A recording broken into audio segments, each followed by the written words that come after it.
I have a 10-year-old son. Many times I've thought of taking him out of school and simply educating him at home. I can afford the best tutors. I have a fine home library. I believe I could so arrange things that he could get a much better education and far less time at home than he could by going to school, even though he attends what's considered to be an excellent private school. But I've realized that to take a child out of the educational establishment in the United States is to immediately rouse a dragon. The educational establishment zealously protects its mandate and monopoly. Indications that you might be able to do a better job simply because you could bring more concentration and more personalized teaching to bear fall on deaf ears. The system wants its children. Billions upon billions of dollars depend upon it. Millions of jobs, in fact, the largest industry in the country. Well, there's a book on radical views of compulsory schooling edited by William F. Rickenbacker entitled The 12-Year Sentence.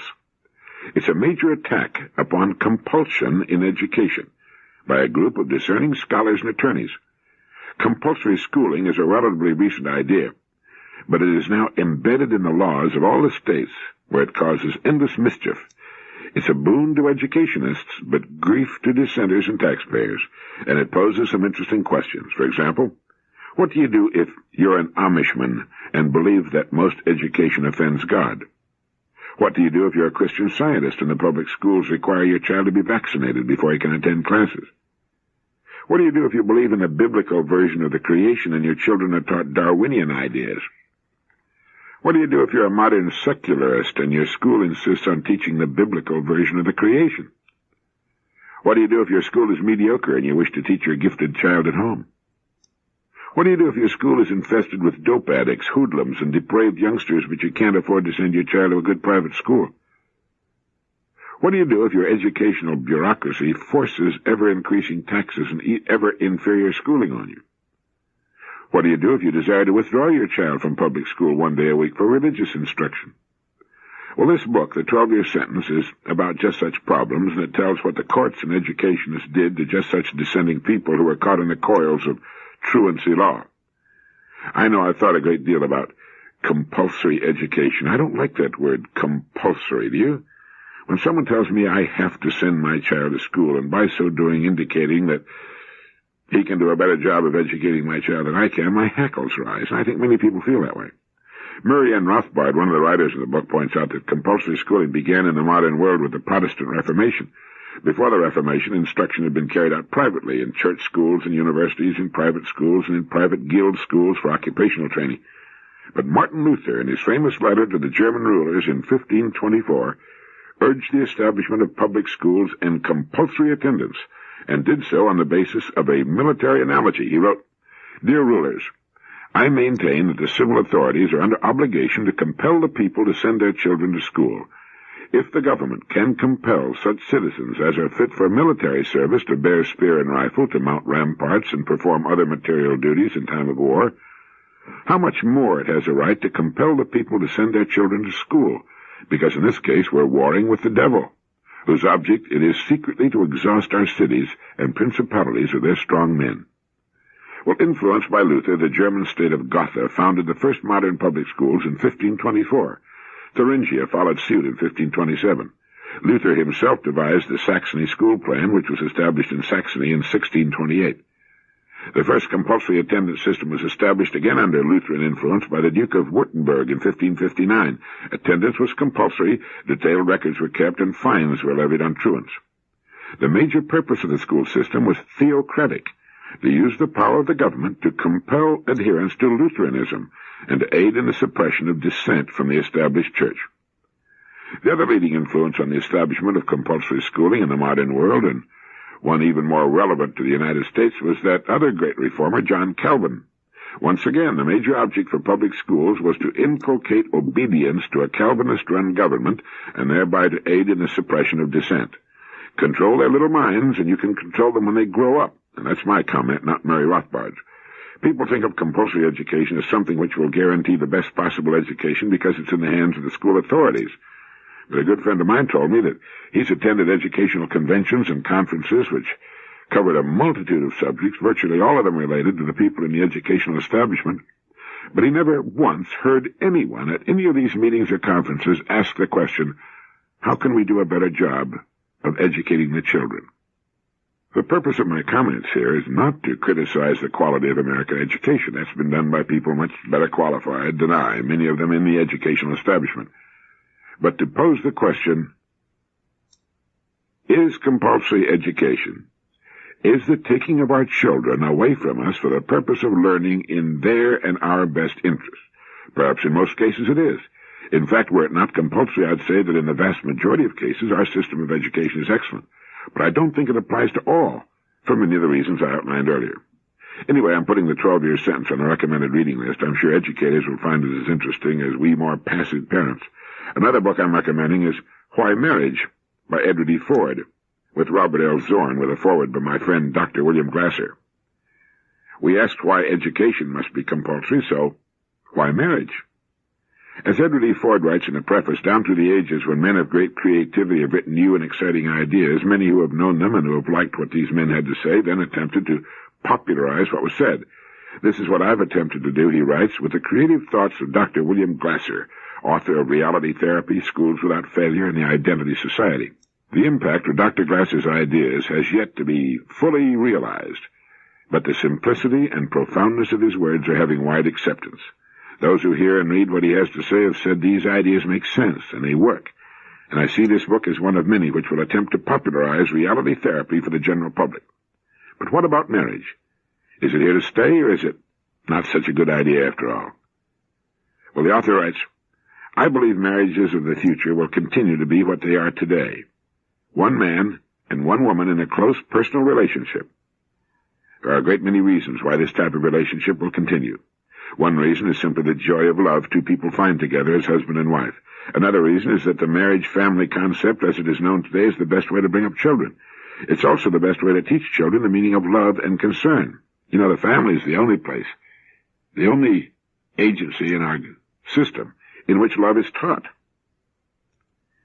Basically, all children learn about love relationships by observing and imitating others. If all they experience in a home is fighting, children learn little about love. What they do learn is how to fight. To a large extent, children are a reflection of the home in which they're raised. If their home is full of laughter and love, the children will live and spread what they've learned. Anyway, I think you and your spouse will enjoy reading Why Marriage. It so happened that my time for writing this issue of Direct Line fell in December 1974. In fact, as I wrote the words I'm sharing with you now, the date was December 31st, 1974, the last day of a busy and crisis-filled year. As I sat down to my typewriter, newspaper headlines across the country, and the Western world for that matter, carried stories of deepening recession and increased unemployment. Once again, our most amazing invention was in a state of nerves and near panic. That invention, of course, is culture. Sociologically speaking, culture, according to my excellent Random House dictionary, is the sum total of ways of living built up by a group of human beings and transmitted from one generation to another. The sum total of ways of living, but the human way of living, an invented, a contrived, a different way of living from that with which we were originally endowed. That's what makes it shaky at times. Culture is an invention. It's something we consider to be an improvement over the so-called natural way in which we found ourselves, living in the forests and savannas, living off the bounty of nature, as do all other so-called wild creatures on Earth. Much of human culture rests upon economics. Staying with my Random House dictionary, economics is the science dealing with the production, distribution, and consumption of goods and services, or the material welfare of mankind. Without material welfare, everything else tends to break down. As a species, it's too late to return to the forests, savannas, and beaches, to that island time of which Mr. Stetzel writes in his book School for the Young. We've been too long gone from that kind of existence. It's as Thomas Wolfe once put it, you can't go home again. Evolutionally, we've burned our bridges behind us, and we stand today on the continent we've chosen. There's no going back, even if we wanted to, and you'd be hard-pressed, I think, to find many who'd even want to go back. We invented culture, we invented economics, and even called it a science, believe it or not. E.F. Schumacher, in his book Small is Beautiful, states that economics is not a science at all, but rather an imperfect art form with which we continue to struggle as we search for stability. But what does all of this mean to you and me? Well, certainly we as persons can't do much about global economics and stability of human culture. Well, to an extent, we can do something about it. We can make certain that the organization of which we are the head, our family, and in many cases our business firms, are in good economic order.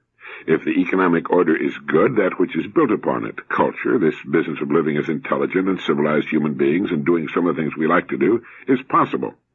If the economic base is bad, the entire hierarchy of things which make culture culture tends to collapse, and everything becomes very primary again, very primitive. It becomes a matter of food and shelter. And when staying alive and out of the elements become the primary considerations of the human creature, much of what makes him human tends to fade. The first thing to disappear when you're hungry is your sense of humor, and when you're struggling for survival, the good of the species becomes academic. But let's keep economics in its place. Things seem to be in a state of turmoil, and whenever this happens, I dig down for basics. Now, we have them with the facts of culture and economics, with those very human inventions which we shall consider to be basically good as starting points.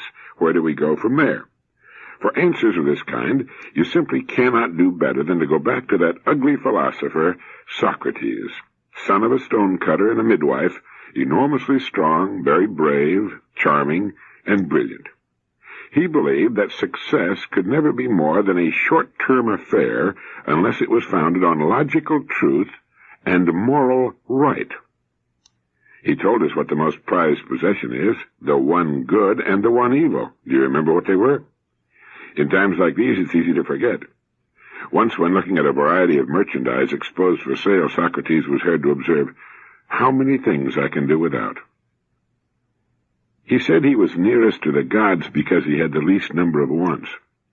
About that most prized possession, Socrates said that it's leisure. And he recognized only one good, knowledge, and only one evil, ignorance. He married twice, the second time to Xantippe, a shrew who screamed at him whenever he was within earshot and often hit him, sometimes even in public. When asked why he put up with such behavior, he said in effect that it was good training because if you could stand her, you could stand anything else that might happen to you. And when someone asked him whether to marry or not, Socrates replied, "Either way, you will repent it." In his excellent book, Understanding Philosophy, A Popular History of Ideas, Professor Feebleman writes that, lurking behind the conversations of Socrates, there can be detected the ultimate question of human behavior. What is the final end of man? To enrich himself while he's alive? To cultivate a strong character and the many personal virtues? Or to be so productive that he leaves the world a better place for his having lived in it? Most men would choose the first. Socrates liked the second, and I myself, Professor Feebleman writes, prefer the third. I'll go over them again. The first is to enrich himself while he's alive. The second is to cultivate a strong character and the many personal virtues. And the third, the one that Professor Feebleman prefers, is to be so productive that he leaves the world a better place for his having lived in it. Now, Socrates was thought to be the wisest man of his times. The oracle at Delphi said he was the wisest man. When he learned of that, the only answer that Socrates could give was that if he were indeed the wisest man alive, it was because he knew what he did not know. He placed so little value on what he thought and said that he never wrote down a word for posterity, nor would he accept money for his teachings. He remains to this day one of the wisest human beings the world ever produced, and his teachings represent a rock-solid foundation on which to build a life or a business. He said success can never be more than a short-term affair unless it's founded on logical truth and moral right. Leisure is the most prized of possessions. The only good is knowledge. The only evil, ignorance. Doesn't take long to learn his philosophy, does it? And what is the final end of a person? To enrich himself while he's alive? To cultivate a strong character and the many personal virtues? Or to be so productive that he leaves the world a better place for his having lived in it? Well, as to choosing a way to live, a nice balance of those three choices can be achieved. Chances are that a person would lean a bit toward one or the other, but he could do all three.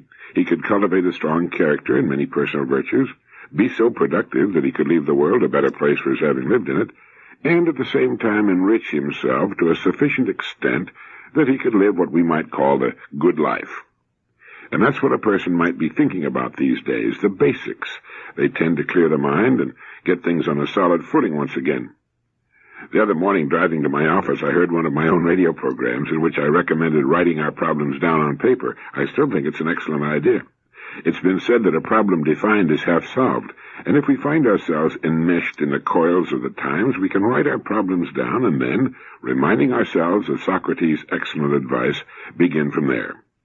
I imagine most people are rather surprised to find that Socrates declared leisure to be the most prized of possessions. If they do, it's because they've confused leisure with doing nothing. We would not have culture, or economics, or books telling us about Socrates if we had not had leisure. Remember that Newton was sitting under the apple tree when that apple dropped on his head. Our best ideas invariably come to us in periods of leisure. Leisure not only helps us find the ideas we're looking for, it rests us for the labor of putting those ideas into action. Millions spend their days at work they dislike or at best tolerate so that they may enjoy their leisure. Leisure is what it's all about, and Socrates knew that. His great dialogues, recorded so faithfully by Plato, were conducted at leisure. Plato, a wealthy aristocrat, had the leisure to write and to think and to imagine what the ideal city-state might be like, and his student, Aristotle, had the leisure to think and write. In our society, most of us can provide our children with the leisure to go to school for as long as they deem necessary. Although few of them would consider school leisure, it would be impossible or very difficult without it. Socrates had a fixed goal in life, to lead men to the truth. The truth, he thought, could not fail to win out in the end, regardless of its temporary consequences, and the truth, he also believed, would make virtue unassailable. Unfortunately, Socrates got mixed up with a losing side in a political struggle. His enemies, led by Miletus, accused him of corrupting the youth by making the worse cause appear the better, and they condemned him to death. He was, in a way, almost a religious figure of reason incarnate and the world's first martyr to the truth. Actually, as Professor Feebleman reminds us, those who had convicted him did not want to see him a martyr, and his friends were allowed to conspire with the jailer to help him escape, but he refused. And in the Phaedo, in one of the most moving accounts in all literature, Plato describes his last day in his cell with his friends and the manner of his execution. He was condemned to drink hemlock, a deadly poison, and did so, discoursing all the while on philosophy while his friends stood around him and wept. After his death, the Athenians felt such remorse that they closed the schools, put Miletus to death, and banished the other accusers. Then they honored Socrates with a bronze statue, which did not, of course, bring him back, although it did much to spread his teaching, which was left chiefly to his pupils. It's believed that Socrates lived to be 70, which was a pretty good old age for the time, 399 BC. In the centuries, between the time of Socrates and our own time, we've had as many ups and downs as there have been seasons of the years. But we've never had a clearer thinker than Socrates. We can put his wisdom to work in our lives today, and we will achieve, without fail, the results we seek. I mentioned E.F. Schumacher in his book Small is Beautiful. In a paper on meta-economics contributed to the volume Beyond Keynes, edited by Joan Robinson, Dr. Schumacher shows at the conclusion of his paper, as reported in Manus, that the attempt to describe and eventually to control the economic activities of human beings by means of economic models necessarily requires a ruthless and extreme simplification of the picture of man. Man is seen either as a mechanical robot whose reactions are ascertainable and predictable like those of mindless matter, or as a rational homo economicus solely concerned with material self-enrichment. Neither of these two pictures bears the mark of humanity.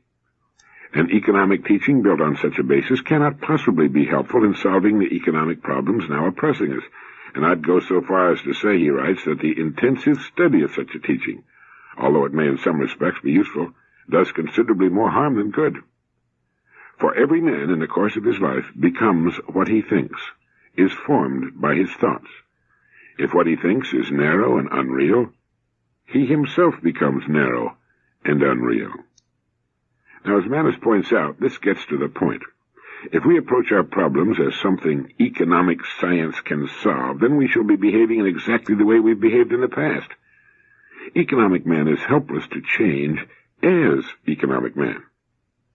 Even prudential considerations applied toward conservation do not work, as Aldo Leopold shows in the concluding chapter of the Sand County Almanac. After describing the failures of conservation based upon economic calculations, he says, "It is inconceivable to me that an ethical relation to land can exist without love, respect, and admiration for the land and a high regard for its value. And by value, I of course mean something far broader than mere economic value. I mean value in the philosophical sense." Well, now the question arises, how do people achieve a sense of value in the philosophical sense? Well, Schumacher says that people are formed by their thoughts, that they become what they think. Now, if this is the case, and I certainly believe it is, then the content of our minds, what we occupy our thoughts with as real, as enduring, as having value, is crucial to the problems which lie before us. While our problems seem to hurt us at the economic level, they did not originate at the economic level. They began with what we've thought about ourselves. And later on in the article, it's pointed out that our difficulty is mainly that we hope for the same sort of certainty in an alternative kind of thinking that we've enjoyed in scientific calculations and their technological applications. This is the exactitude of standardization, of uniformity, of predictability, and of single-valued thinking. The thinking we need to adopt, little by little, is the independent thinking of individuals, without certification from any authority, guided only by those inner disciplines which, for the artist, who may here serve as a model, become his sense of limit, his recognition of fitness, his insistence upon a fineness of form. In short, by what is for us an educated voice of conscience. A company of conscientious men makes an illuminated community, and such communities are the seedbed of civilized society. We're speaking, we suppose, of what might be called a consensus of human enlightenment. How else should we speak of it? The outlook has some uniformity, but agreement is reached spontaneously, never by plan, so the advocate of philosophic reform, the man who speaks in the language of Blake, of Tolstoy, of Buddha, or Socrates, is at a serious disadvantage when invited to explain what will take the place of scientific certainty. He has no similar certainty to offer, and perhaps no ordinary certainty at all. This advocate speaks to us in the idiom of self-discovered truth. Should he try to imitate the precise language of science, he soon becomes a dogmatist, which makes him guilty of the greatest possible offense against the spirit of religion, worse by far than mere materialism, which is only honest skepticism or unbelief. Dogma is an attempt to standardize what is by nature unique, without duplicate, and unrepeatable, save at a distance in the moral ephemera of the arts. The arts do not pretend to reveal religious truth, although they may supply its most representative symbols. In the discipline of the arts, we may find suggestive analogies of what is involved in the independent pursuit of religious and philosophic truth. Little wonder, then, that the greatest of religious teachers, Buddha and Christ, refused to write anything down. They left such tasks to their less illustrious followers as a way of guarding against slavish belief. Unfortunately, such measures do not always work in the way that's desired. In his essay, Civilization and the Arts, W. McNeill Dixon gives the arts a high meaning that is seldom encountered these days, yet one with immeasurable restorative value for our impoverished civilization. He writes, "There is, as everyone knows, a province of human life, and only upon reflection do we perceive how vast, how boundless is that province, to whose interests and problems the most extensive knowledge or control of nature's machinery affords no entrance, a country upon which the bright sun of science sheds not a ray of light. It is the country of the soul. We have our affections and sympathies, we have loves and friendships, we have hopes and fears and admirations, inmates of a province of real things as broad and deep as the telescopic heavens above our heads. And of these things science never speaks. She sits above the battle and has no share in our joys and sorrows. Of good and evil, freedom and justice, science has nothing to say. The scientific vocabulary does not include such words as beauty or heroism, nobility or charm, resignation or despair, kindness or generosity, character or conduct. Not until you ponder such words do you perceive how narrow and inhuman is the view that omits them, the internal experiences with which our minds are so continuously occupied from the cradle to the grave." And Dixon used the arts to suggest our need for becoming, as Nietzsche put it, entangled in the infinities. The arts are purposefully vague, as well as naturally so. And Dixon's justification makes the conclusion of the Manus article. When you enter the temple of the arts, you enter a building dedicated to the muses, and the soul is there disturbed by a sense of how great and terrible, how strange and beautiful is this universe of ours. Make human life as trivial as you please. There remains the simple, positive, undeniable fact among other facts, the eating, drinking, walking, and talking, that we are taking part in cosmic affairs of a magnitude beyond all imagination to compass or language to express. All finite things have their roots in the infinite, and if you wish to understand life at all, you cannot tear it out of its context. All finite things have their roots in the infinite, and if you wish to understand life at all, you cannot tear it out of its context. For every man in the course of his life becomes what he thinks, is formed by his thoughts. If what he thinks is narrow and unreal, he himself becomes narrow and unreal. I think that most of the problems facing us as a species and as individuals come from too narrow a view of just what we are in the context of what the universe is. We tend to lose sight of the mystery, the awesome, unbelievable, mind-boggling mystery of it all, and become as menial clerks in a Dickens novel with eye shades sitting at high desks, totally immersed in columns of figures. We might as well be immersed in chicken tracks or mumbledy-peg. Make human life as trivial as you please. There remains the simple, positive, undeniable fact, among other facts, that we're taking part in cosmic affairs of a magnitude beyond all imagination to compass or language to express. All finite things have their roots in the infinite, and if you wish to understand life at all, you cannot tear it out of its context. I think when we think in these terms, we put culture and economics in their proper perspective. Important? Yes, certainly. But very small parts of a very large and completely incomprehensible whole. In looking at a tree, we shouldn't lose sight of the sky. In looking at a grain of sand, which is our world, we shouldn't lose sight of the endless desert about us. When we see creation in this sense, our problems, real as they are to us, shrink to their proper size, and our opportunities take on their true magnitude. Yes, we become what we think. We're formed by our thoughts.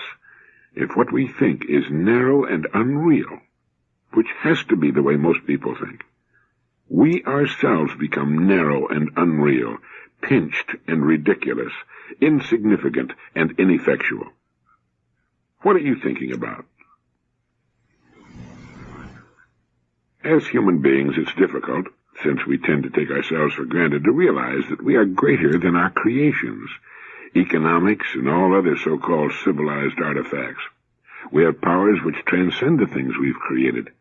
As I quoted from Manus, if we approach our problems as something economic science can solve, then we shall be behaving exactly the way we've behaved in the past.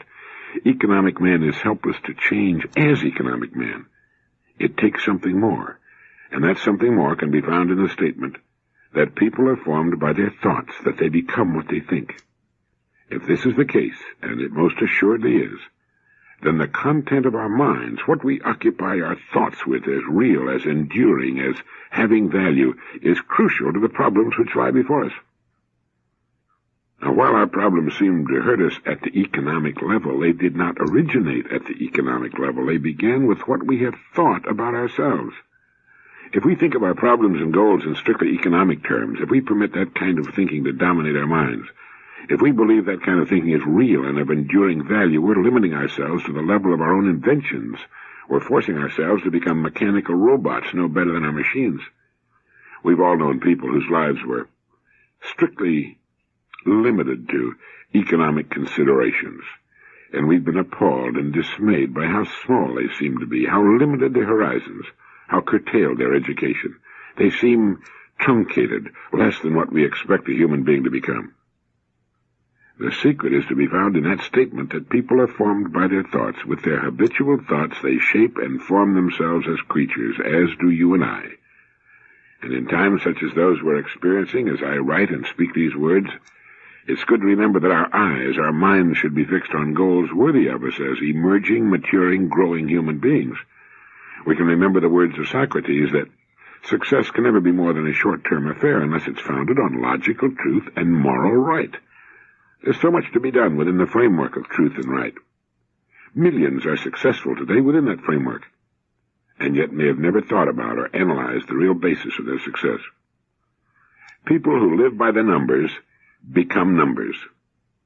People who are unaware of the mysterious nature of things, who do not seem to have what we might call a religious or philosophical nature or insight or awareness, probably seldom know the joy of creation, and by that I mean the joy that comes from creating with our minds.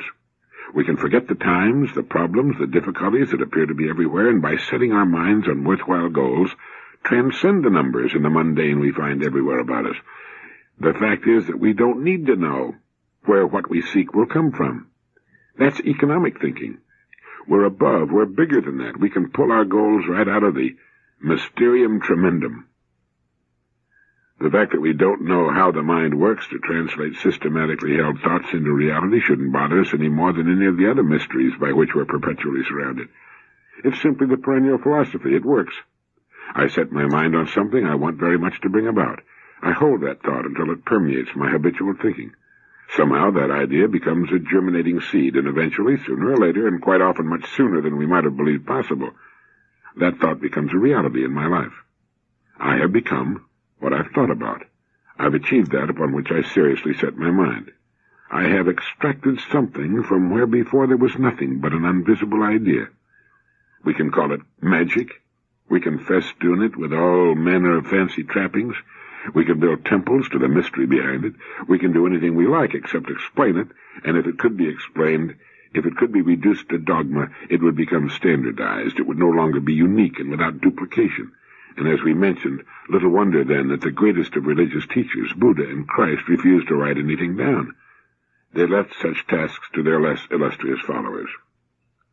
Buddha is credited with having said, "All that we are is the result of what we have thought. All that we are is founded on our thoughts and formed of our thoughts. If a man speaks or acts with an evil thought, pain pursues him as the wheel of the wagon follows the hoof of the ox that draws it. If a man speaks or acts with a pure thought, happiness pursues him, like his own shadow that never leaves him." What are we trying to build, you and I? We're involved as human creatures in organizations. The family is an organization. The company or agency or church or fraternity or profession in which we earn our way in the world is an organization. Our country is an organization. The world is an organization. What is the purpose of an organization? The primary function of any organization is to help men and women enjoy a more meaningful existence.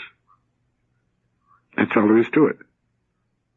That's the purpose of our families, our company or other organization, our country, the entire human enterprise. The primary function of any organization is to help men and women enjoy a more meaningful existence. Is your family conducted toward that end? Is your company? Is our nation? Now Dixon's great quotation takes on new meaning, doesn't it? When you enter the temple of the arts, you enter a building dedicated to the muses, and the soul is there disturbed by a sense of how great and terrible, how strange and beautiful is this universe of ours. Make human life as trivial as you please. There remains the simple, positive, undeniable fact, among other facts, the eating, drinking, walking, and talking, that we're taking part in cosmic affairs of a magnitude beyond all imagination to compass or language to express. All finite things have their roots in the infinite, and if you wish to understand life at all, you cannot tear it out of its context. If you wish to understand life at all. This is Earl Nightingale, and thank you.